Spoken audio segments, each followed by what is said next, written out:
बिस्मिल्लाहिर्रहमानिर्रहीम। नाज़रीन इकराम, जैसे आप जानते हैं कि नुस्खा जात का सिलसिला शुरू हो चुका है, तो आज जो नुस्खा लेके आपकी खिदमत में हाज़िर हुआ हूँ वो है मैदे के अल्सर के बारे में। जैसे आप जानते हैं कि आजकल अमराज़ मैदा आम हैं। हर दूसरा मरीज़ जो है वो पेट को पकड़ के रो रहा है और उसमें जो सबसे बड़ा रोल है वो उसका अपना है, क्योंकि वो अब तो खैर ये बीमारी देहातों तक पहुंच चुकी है कि मैंने कई देहातों में भी देखा कि वहाँ पे भी जो है वो खुल चुके हैं शवारमा पॉइंट और बर्गर पॉइंट वगैरह। तो फास्ट फूड का जो मुंह का एक चस्का है वो लोगों को लग गया है। तो जब मुंह का जायका आप बनाएंगे तो सेहत का जायका ख़ुद ब खुद बिगड़ जाएगा। जितनी आप ग़िज़ा को सादा रखेंगे उतना आप अमराज़ मैदा से बचे रहेंगे। एक चीज़ याद रखें कि अल्लाह पाक ने जैसे गोश्तखोर जानवर हैं तो उनको अल्लाह ने उनके मैदे की डिज़ाइनिंग ऐसी की है, उनका निज़ाम इंतज़ाम ऐसा बनाया है कि वो घास नहीं खा सकते। ठीक है ना जी। जैसे वो माकूला मशहूर है कि शेर भूखा मर जाएगा लेकिन वो घास नहीं खाएगा।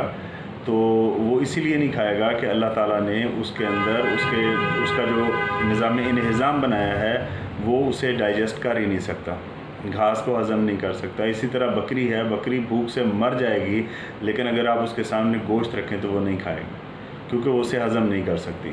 ठीक है। लेकिन इंसान हमाखोर है, इंसान सब कुछ खा जाता है। तो अल्लाह पाक ने इसके मैदे को बहुत ज़्यादा मज़बूत बनाया है और मैदा ख़राब होने में बड़ा वक्त लगता है और आहिस्ता आहिस्ता हम इसे ख़राब करते हैं, बड़ी मेहनत करके ख़राब करते हैं। फ़ास्ट फूड से, कोल्ड ड्रिंक से, बग़ैर भूख के खाओ, ठंडा खाओ, गरम खाओ, मिक्स करके खाओ। ठीक है। तो ऐसे ऐसे हमने जायके जो हैं वो ईजाद कर लिए हैं मौजूदा दौर में कि जो हमारे मैदे के लिए एटम बम साबित होते हैं, लेकिन हमने वो खाना ही खाना है। और वो एक तरह से समझें कि जो ये फ़ास्ट फूड है ये एक तरह की एडिक्शन है। मैंने कई लोगों को देखा है कि वो जब तक रात को जाके बारबेक्यू वगैरह और ये फ़ास्ट फूड वाले आइटम, ये शवारमा, ये बर्गर, ये आलू की चिप्स अगर ना खाएं और ये कोल्ड ड्रिंक ना पिएं, ये पेप्सी कोक 7 अप, तो वो कहते हैं हमें नींद ही नहीं आती। ये हकीकत है। ठीक है। तो सबसे पहले तो इन खुराफात से अपने आप को निकालें। मैं इनको ग़िज़ाएँ नहीं कहूँगा क्योंकि ये ग़िज़ाएँ नहीं हैं। ठीक है। ग़िज़ा वही है जो कुदरती हो और जिसमें ग़िज़ा के देखें, ग़िज़ा के बारे में है कि ग़िज़ा में 3 चीज़ों का होना ज़रूरी है। नंबर 1, ग़िज़ा में तमाम जो ज़रूरी अज्ज़ा हैं वो होने चाहिए।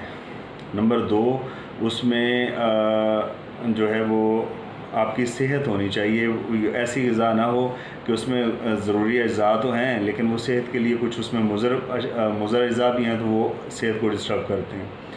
अच्छा, और तीसरी सबसे अहम चीज़ जो है वो ये है कि ग़िज़ा मौसम के मुताबिक हो और बग़ैर भूख के बिल्कुल ना खाई जाए। बाकायदा इमाम गज़ाली तो यहाँ तक फरमाते हैं कि बग़ैर भूख के खाना खाना वो मज़मूम ही नहीं बल्कि मकरूह है। ठीक है।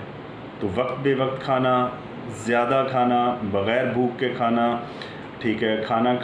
खाने में ऐसी चीज़ों का इंतखाब करना कि जिनमें बहुत ज़्यादा एसिडिटी हो, बहुत ज़्यादा उसमें तेज़ किस्म के फ्लेवर्स हों, तो वो अल्सर की वजह बनते हैं। तो जब तक आप इस रूट काज को रिमूव नहीं करते, जब तक आप इसको ख़त्म नहीं करेंगे, कोई भी दवा कारगर साबित नहीं होगी। फिर भले वो देसी है, फिर कुदरती है, या वो कोई जो है वो एलोपैथिक, होम्योपैथिक या कोई भी दवा है। मुख्तसर यही है कि जब तक आप अपने खाने पीने को जब तक आप अपने अकाउंटेबल नहीं बनाएंगे, जब तक आप अपने पेट का मुहासबा नहीं करेंगे, तब तक मसला हल नहीं होगा। ठीक है। तो एक तो ये है। नंबर 2, जैसे हर नुस्खे के लिए ज़रूरी है, जैसे मैंने शुरू में बताया कि नुस्खा मिजाज के मुताबिक हो, परहेज़ जो है वो उसके साथ सख्ती से किया जाए। तो ऐसे मरीज़ जिनके मैदे में तेज़ाबियत बहुत ज़्यादा है, अब तेज़ाबियत से मेरी मुराद कि उन मरीज़ों का मिजाज जो है वो खुश्क गर्म है या खुश्क सर्द है। ठीक है। अब आपको ज़रूरत पड़ेगी वो पिछली वीडियोस देखने की, क्योंकि मैं उसमें मिजाजों पे खुल के उसके साइन और सिम्पटम आपको बता चुका हूँ कि मिजाज कितनी किस्म के होते हैं, मिजाज का पता कैसे चलेगा और किस मिजाज को किस मिजाज में बदलना है।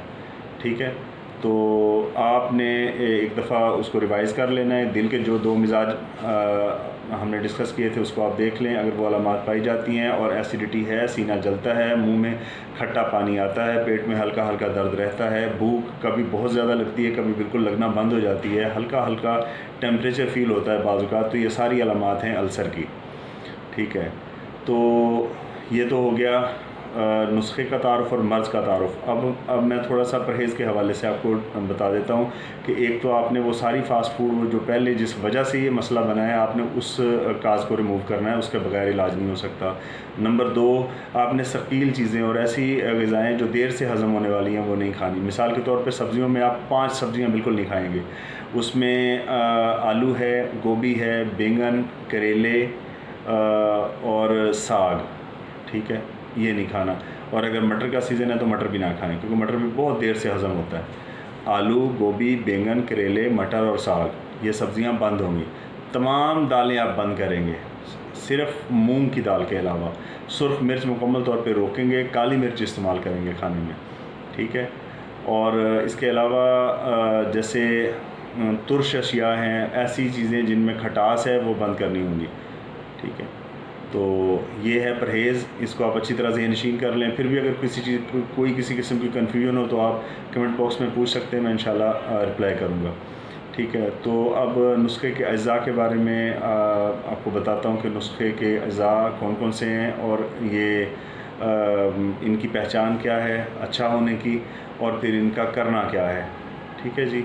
तो अब अज़ा की तरफ आते हैं जी। नाज़रीन इकराम, तो नुस्खे के अज़ा नोट फरमा लें वज़न के हिसाब से, और इसको इसी वज़न के मुताबिक बनाना है। बनाना बिल्कुल आसान है, इसमें किसी किस्म की कोई ऐसी जादूगरी नहीं है कि जो आप ना कर सकें, और ना इसके लिए किसी बहुत ज़्यादा माहिर किस्म के किसी तबीब की ज़रूरत है, दवा साज की ज़रूरत है कि जो इसको बनाए। आप आम तौर पे इसे घर में तैयार कर सकते हैं, हर अमीर गरीब की पहुँच में है, ठीक है, ये नुस्खा। और इसमें जो चीज़ें जिस तनासब से डलेंगी वो मैं वज़न आपको बता देता हूँ, आप ये नोट कर लें, ठीक है, और इसी के मुताबिक बनाएं। इसमें आपने वज़न को छेड़ना नहीं है, इसमें अपनी मर्ज़ी नहीं करनी, ठीक है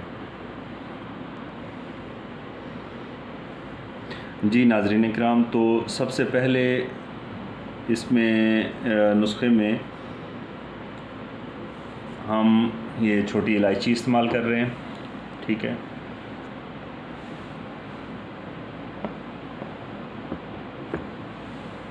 इसका वज़न नोट फरमाएं, ये है 50 ग्राम, ठीक है जी। उसके बाद दूसरे नंबर पे है हमारे पास पुदीना खुश्क, देख रहे हैं, साफ़ किया हुआ है। तो आप जब बाज़ार से लें तो इसे साफ़ कर लें, क्योंकि इसमें बाज़ वक़्त मिट्टी वगैरह होती है।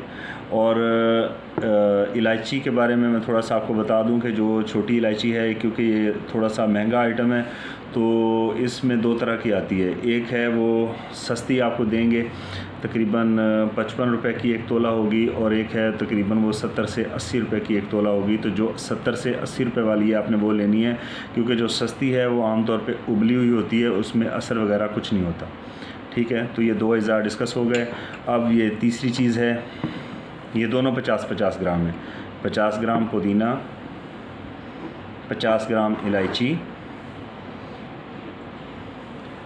ये है जी ज़ीरा सफ़ेद, ठीक है, ये भी 50 ग्राम है।